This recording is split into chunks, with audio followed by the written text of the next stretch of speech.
CM को मियां मियां मियां भाई मियां मियां मियां। पूरी दुनिया कोरोना वायरस की महामारी से जूझ रही है। हर देश कोरोना के सिलसिले में संगीनी से सोच रहा है, हर मुमकिन कोशिश कर रहा है कि किस तरीके से अपने देश और दुनिया से कोरोना वायरस को खत्म किया जा सके।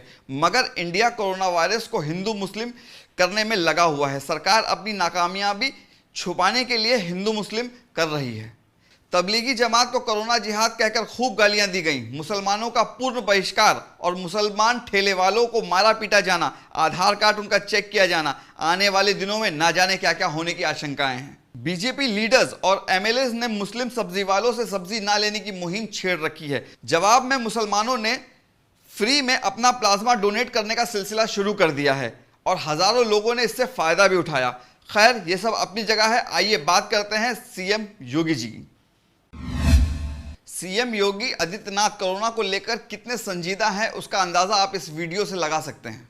तबलीगी जमात का जो कार्य था वह सचमुच बड़ा ही अशोभनीय था।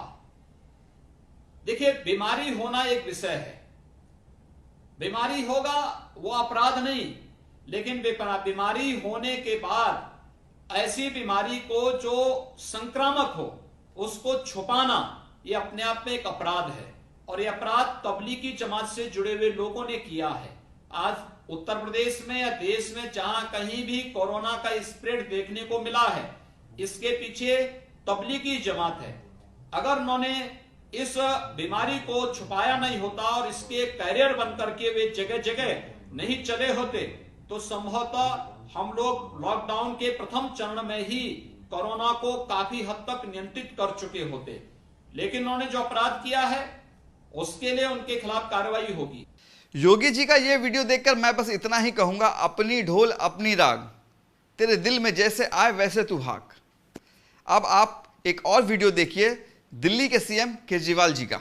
मैं इसी से जुड़ा एक सवाल आपसे बस पूछना चाहूंगा कि आपने बताया जो मरकज वाली इवेंट जो इंसिडेंट था उसमें आपको लगता है कहीं ना कहीं कुछ कोताही बरती गई सरकार और पुलिस की ओर से?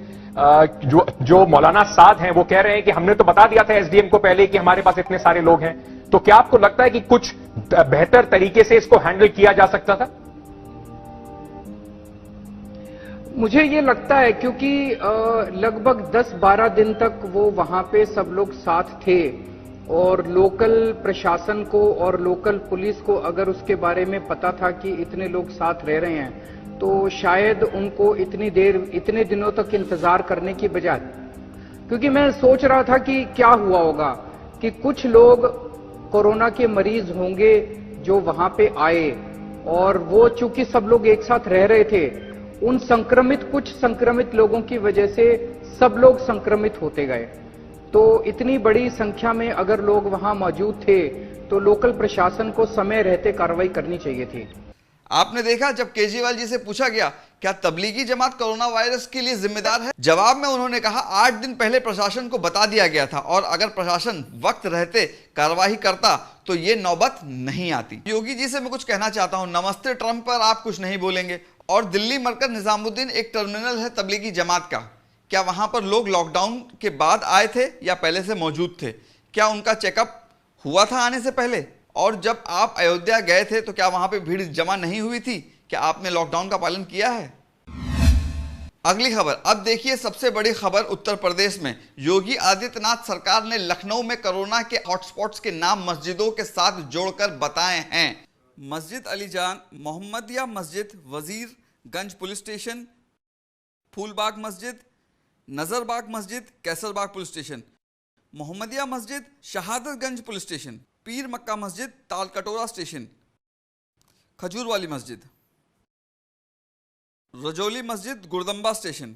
अब मुझे ये कोई बताएगा कि सरकार बीमारी से लड़ना चाहती है या मस्जिदों से? मुझे तो इस बात का अंदेशा है कि कहीं हमारे गैर मुस्लिम भाइयों को कोरोना हो गया तो सरकार उन्हें मुस्लिम ना घोषित कर दे। ये और कुछ नहीं बल्कि एक धारणा बनाने की साजिश है कि कोविड-19 के प्रसार के पीछे सिर्फ मुसलमानों का हाथ है। आज भी तबलीग जमात को कोरोना के प्रमुख कारण के रूप में दिखाया जाता है, जिसकी हम घोर निंदा करते हैं।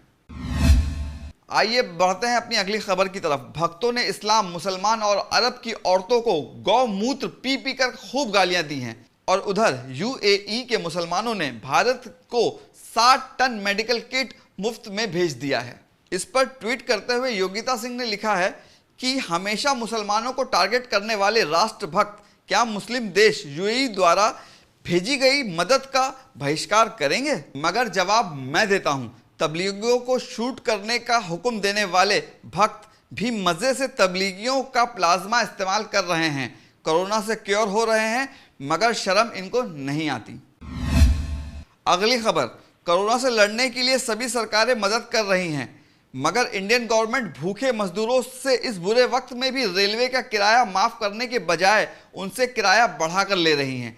अगर गवर्नमेंट मदद नहीं कर सकती, कम से कम किराया तो इस बुरे वक्त में नहीं बढ़ाती।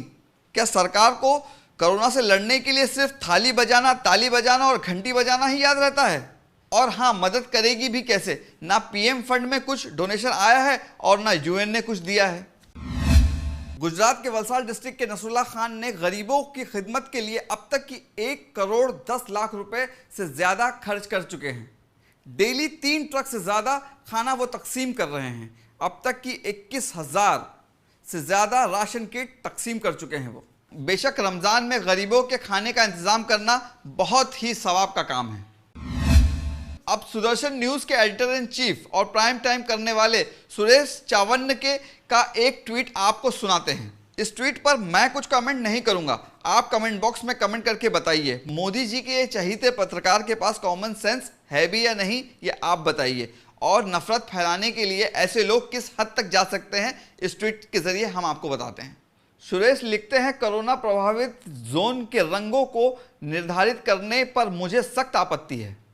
जहां सबसे ज्यादा पॉजिटिव है वो रेड नहीं बल्कि ग्रीन जोन कहा जाए और कोरोना मुख्य क्षेत्र को ऑरेंज जोन माना जाए। इतना लिखकर उन्होंने प्राइम मिनिस्टर मोदी और राष्ट्रपति भवन को मेंशन किया है। आखिर में कुछ बातें, हम दुआ करते हैं और हिंदुस्तान से गुजारिश करते हैं कि तमाम कोरोना वॉरियर्स के लिए दुआ करें जो कोरोना से लड़ने में दिन रात लगे हुए हैं। अल्लाह उनकी और उनके घर वालों की हिफाजत करे और दुनिया से कोरोना को ख़त्म करे। और लॉकडाउन की वजह से जो लोग अपने घरों से दूर हैं वो उनसे जल्द मिल सकें। i+ TV का ज़रूर ताउन करें ताकि हम अच्छे से अच्छे और भी वीडियोस बना सकें। इस वीडियो को ज़्यादा से ज़्यादा शेयर करें क्योंकि सच का साथ देश का विकास। अब इसी के साथ मुझे दीजिए इजाज़त। Khalid Khan signing out. अस्सलाम वालेकुम।